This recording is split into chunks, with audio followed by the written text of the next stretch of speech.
I don't think I'll be making that sound for a talent competition, but that's where the name actually comes from, a Hardida ibis, or a ibis, depending on the accent you prefer. A more known ibis perhaps is the sacred ibis, once you get all the way up into Egypt.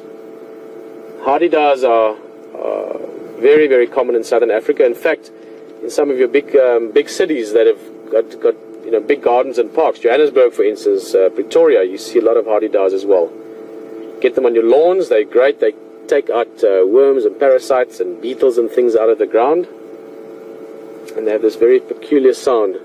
And there's an old joke amongst not only guides these days, but even amongst some of the different tribes in Africa that say that Hardidas, this bird we're looking at now, and I'll try and show it to you if we're lucky to see it at some stage, they say that they're afraid of flying because they make that call that I made just now when they're flying. So while they're flying, they're going, ah, ah, ah, ah, ah, because they're terrified of flying. That's why when they're on the ground, they don't make a lot of noise. So that's a Hardida ibis. It's a little bit grass in foreground here. There's some starlings just up from the ibis into the water there, on the edge of the water, busy hunting, more likely frogs or small fish. That is one of the most widespread birds in the world. Grey heron you find all over the world. Many of you would have seen them perhaps in your garden, or if you go walking on the edge of a park or a lake, or get them on the ocean as well. I mean, we see them where I live, in the shallows of the lagoons. A grey heron is something that you do see in various parts of the world. Beautiful bird nonetheless. It's got that black sort of cap almost.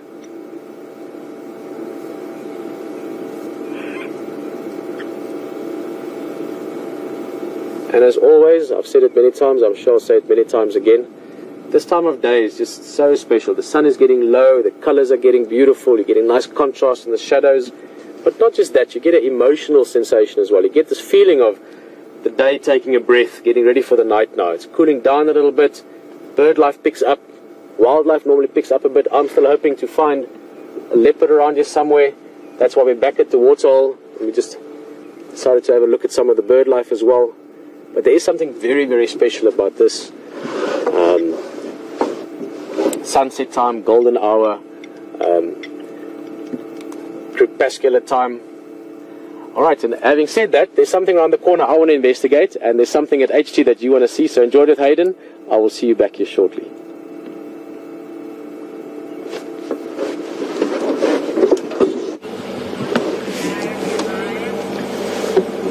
Folks, we've just come back. I just heard something behind me here. I'm not sure if it was an antelope or not.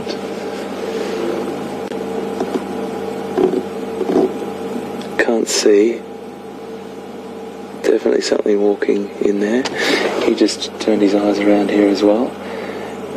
I'm just going to tell you what Q's doing, and Andrew's just going to keep looking here. I'm not really sure at the moment, but all I can tell you is there's definitely something in there. Did you hear that, Andrew? Yeah, I heard something. I mean, that would be absolutely perfect for us, because it would mean that he could potentially come across this way. But hey, whatever he does, and that's the beautiful thing. But he's still up that tree, and I just wanted to tell you, just to give you, it's a little bit like what do you do in a situation? How do you hedge your bets? How do you bet on a situation? Do we leave him and go and have a look around for some other things, or do we maximise our chances of seeing something, particularly with a leopard, which is a rare occurrence to see a leopard hunt successfully, even though we've had an amazing amount of incredible, I wouldn't call it luck, I'd say the guys' skills. You know, Scotty and Stefan and Brent and Mark over the past months have just been incredible with what they've seen and where they've positioned themselves. So it's one of those things. Sometimes I sit at these locations and I'm sitting quietly and we're waiting and waiting and waiting. You do have to have patience.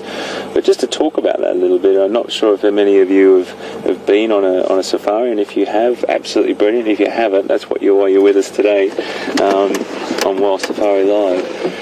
There's something about sitting and being in the bush And when you do just sit for a long period of time, things happen around you, and you are actually become part of the bush, and you can just start to observe what's going on rather than coming in, driving constantly. It's actually quite nice. It's quite a different style sometimes, just to sit and be. And I know sometimes when we're looking at a flat cat, it can get a little bit tedious, but we'll try and chop and change, and that's what the brilliance of having two vehicles is. But I just want to give you a little bit of an update on that. In my heart, I just want to just sit for a little bit, because he's not lying down flat on this log. He's definitely looking around, scanning the bush here at the moment. So if that's okay with you guys, I'd like to just give it a few more minutes and see how we go. Definitely looking over this way at the moment.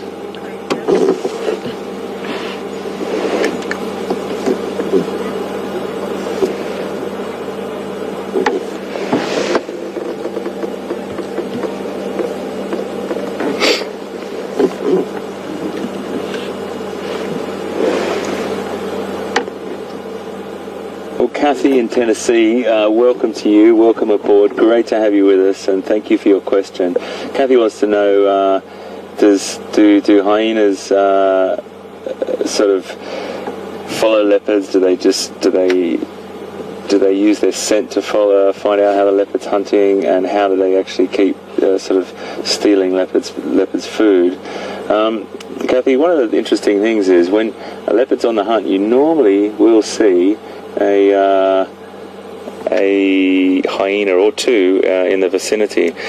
I'm surprised we haven't yet, but as night falls and the hyenas become a little bit more active, and it was quite a hot day today, they'll be out patrolling. They've got a fantastic sense of smell, but they haven't got anything to be smelling at the moment, because he hasn't got to kill up that tree.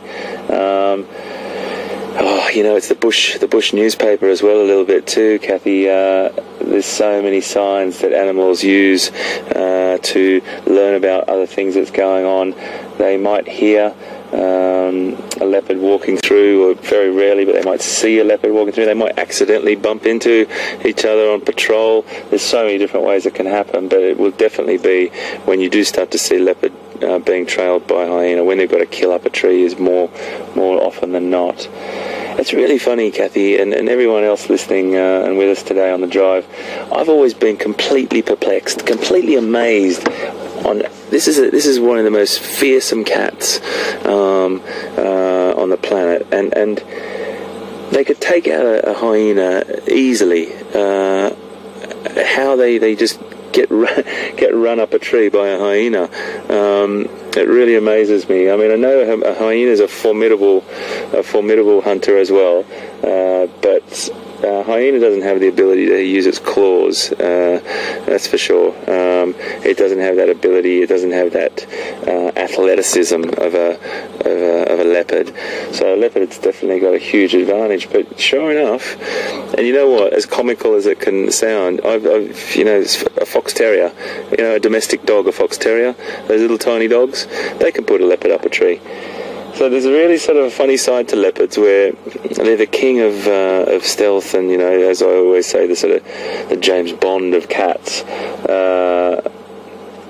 They're just so smooth, and so they've got so much attitude. But sure enough, they will just go up a tree when a little dog gets into their sight. But then again, I have to say, sadly, they will also take little dogs. So it's a funny old thing with leopards and hyena. It's a bit of a love-hate relationship. Well, not even a love, I think. It's just a relationship that the leopard doesn't always come off best, that's for sure. And the hyenas will wait underneath the tree for bits that fall out, and if the leopard hasn't stored its food or cached its food up a tree properly, the hyenas are definitely going to be the ones that win there. But great question, thank you very much.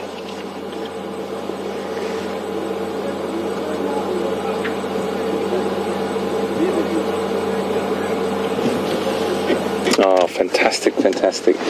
Okay, I'm going to just cross over to Pete, and I know Pete's been dying to get his eyes on a big cat. So I think Pete's got a little surprise for you. I'll see you just now.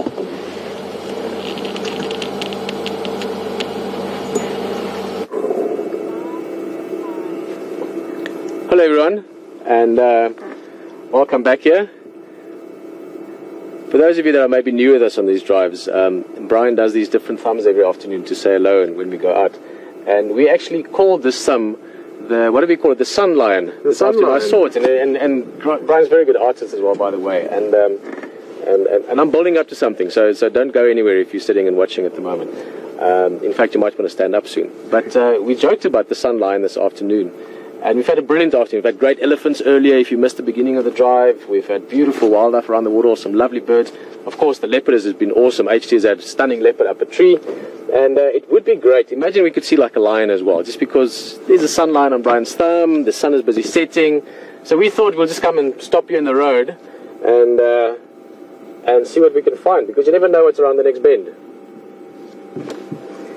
And this is it.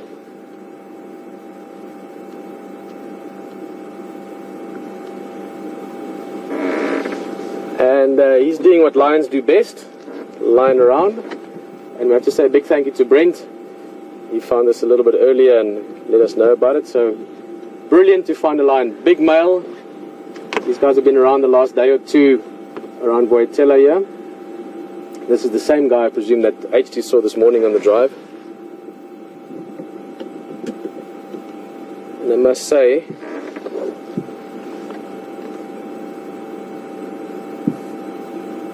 he's looking a little bit lazy, as lions can, but he's also looking a little bit thin. I think he's going to definitely make an effort to hunt tonight. And the fact that he has stuck around the same area now is interesting. So I'm just thinking now, so we just literally arrived yesterday afternoon. So when Kathy was asking earlier about tracking, it takes you a day or two or three or four. I mean, effectively it takes you a lifetime really to build up a picture of your environment around you. And with the lions, after a few days, you get an idea of what they're up to, and there's certain sort of waves, if you want, in their behavior, meaning that if they've hunted something big, they don't necessarily hunt for a few days after that. And I'm just thinking the lions last night were going for buffalo. I don't know that the rest of that pride has been seen today, not to my knowledge. So I'm curious where the rest of the pride might be. I don't think they've killed anything big, because this guy would have been joining them and eating with them. So yeah, I'm very curious, and more than curious really, I'm excited about building up the picture of the lion behavior in this area again over the next few days. But certainly there are worse things to be doing in the afternoon than sitting next to a big male lion taking it easy. And we're going to do so for a bit. If you have any questions, guys, remember this is an interactive game drive, like any game drive. So if you're sitting here on the vehicle and you're enjoying the peace and quiet, please go ahead and enjoy it. But if you maybe have a question, maybe about Africa in general, or more specific about a big male lion sleeping in the road, or maybe about the face of a lion, I'm going to talk about one or two things about the face just now. Any questions like that, send them through to us. questions@wildearth.tv, that's for email, or tweet #SafariLive.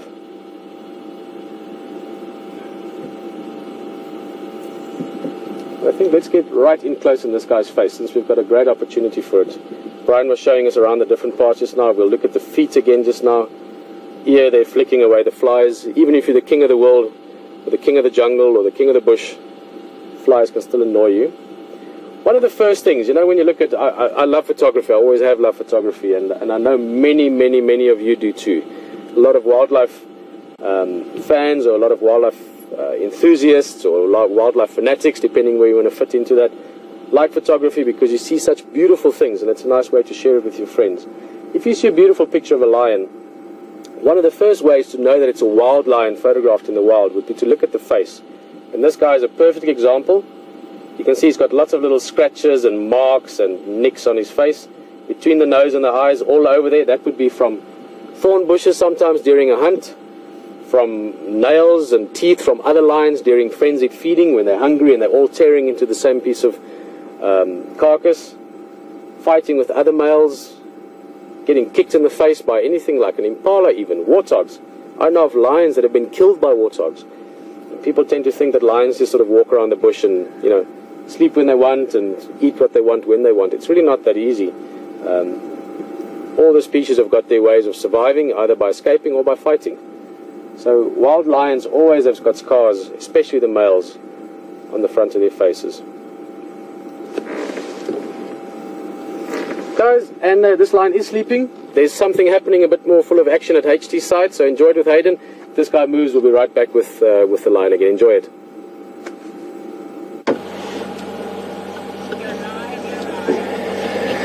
Folks, I'm really I just wanted to bring you back very so quickly, because I just saw, just as we jumped off and crossed the peat, Q stood up. He spotted something. I've reversed back up. I've spotted him sort of just looking back over into Djuma onto our property, and it's incredibly exciting stuff, because his alertness just jumped out of his skin, and I just had this feeling that he was looking this way. Now at the moment he is looking over into Djuma. He's quite alert. He's very, very still, and he's looking away a little bit now. Oh, sorry guys, I was just so excited when I saw him do that, and I thought he might have come down the tree or sat there and waited. It's always the way, isn't it? Just brought you back, but he's looking around. But he did stand up with great alertness there, and I would have hated you to miss him coming down the tree or running off, so I just barged on in there. I do apologise to Pete profusely there. He's still very alert, looking over there. And isn't that a beautiful sight, just seeing that leopard standing there in that tree? I was watching Safari Live in the United Kingdom with my boy a couple of times, and I saw Scotty with shots like that, and I was just like, how magnificent is that? A cat up a tree, but a big cat. Wow. He's definitely looking at something. Let's stick with this, Andrew, I think, mate. Yeah. He's got that look in his eyes. I don't know what it is. It's just that you can start to see the body language and the behaviour. The head drops down. Very, very fixed gaze on whatever he can see now. That, where he's looking, is way out of my view on the other side of that termite mound. So he's sitting down. He's sitting back down, looking over our way now.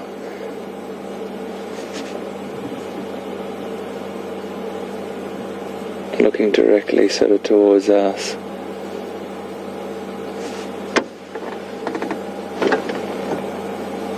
I'm looking behind us, folks. I just want to give you as much visual information as I possibly can. So the direction Q is looking now is due west, and he is looking over back onto Djuma Reserve where we are, and that's the direction we came from as well. Now he's looking sort of southwest.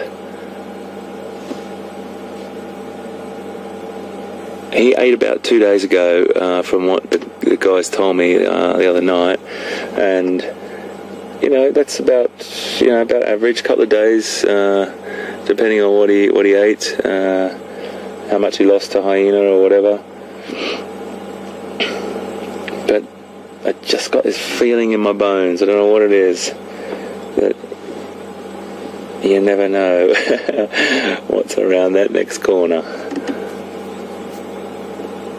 If he lies back down, which I think he might do, I want to go back to see what Pete's got with his lines. But isn't that great? I mean, we've got a leopard here, and Pete's got lines. This is what it's all about, folks. This is what Wild Safari Live is about. It's about being in the thick of it, right amongst it, and you're right here with us.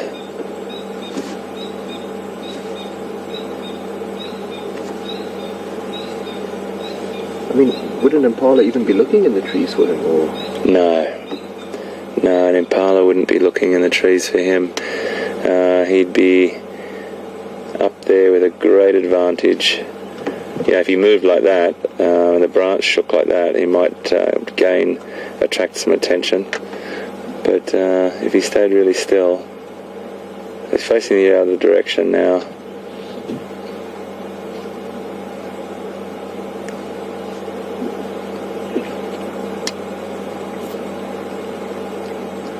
probably should go and see what Pete's back up to. I feel a bit rude. I barged in then. I just thought, guys, I really did think he was going to come down out of the tree. He got up so quickly, and you know, a bit of a false alarm there, but it's always worth trying.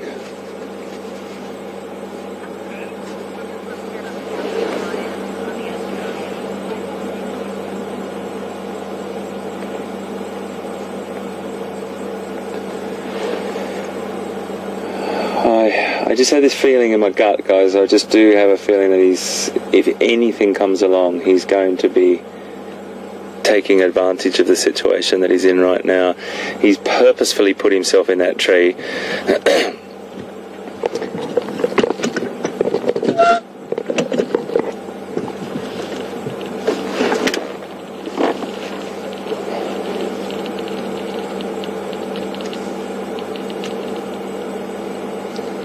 So that's the road that he came across. He's sort of moving in the tree now. He looks like he might be coming down. I'm just going to go forward a little bit for you, mate, so you can see this nicely.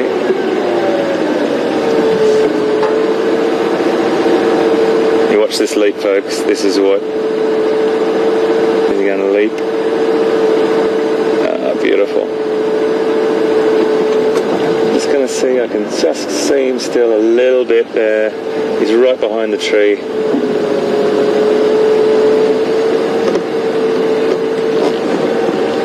Still got him right behind that tree there. I'll just move forward a bit for you, Andrew. Can you see his face? Just going there, just to the left of that tree. I mean, he'll probably make the decision for us, folks, because if he walks south here, which he may do, then we'll have to let him be, and that's absolutely fine. We've had a beautiful encounter with him this afternoon. Absolutely fantastic to be in his presence for as much time as we've spent today, and I think that's one of the things. It doesn't always have to be, you know, hunting or hauling something out of the tree, which is always incredible to see, I know, but just to be in the presence as well is a fantastic thing. I'm just rolling forward for you, Andrew, because he's gone behind that stump.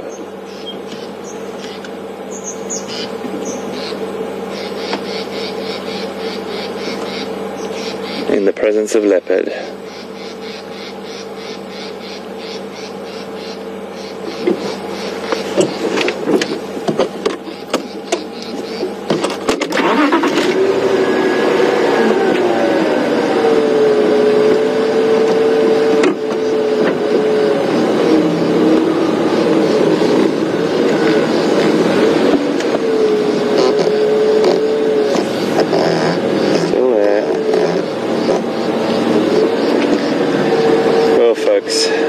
I think we say farewell to our boy and let him be. He's been magnificent. He's allowed us to be in his presence for most of the afternoon, up close and personal with him. We got up close and personal right by that dam.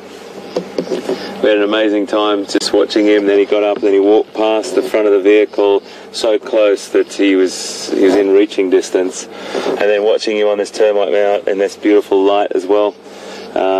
Beautiful encounter, and I'm so glad that you all experienced that with me. It's quite a touching moment for me to be see him again. My first leopard I ever saw in Juma, and first day back, same thing again. Wow, he's got a place in my heart, that boy, Andrew.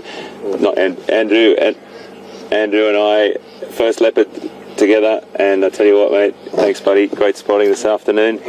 My eyes in the sky. Right, guys, I think we're going to go back and see what Pete's up to.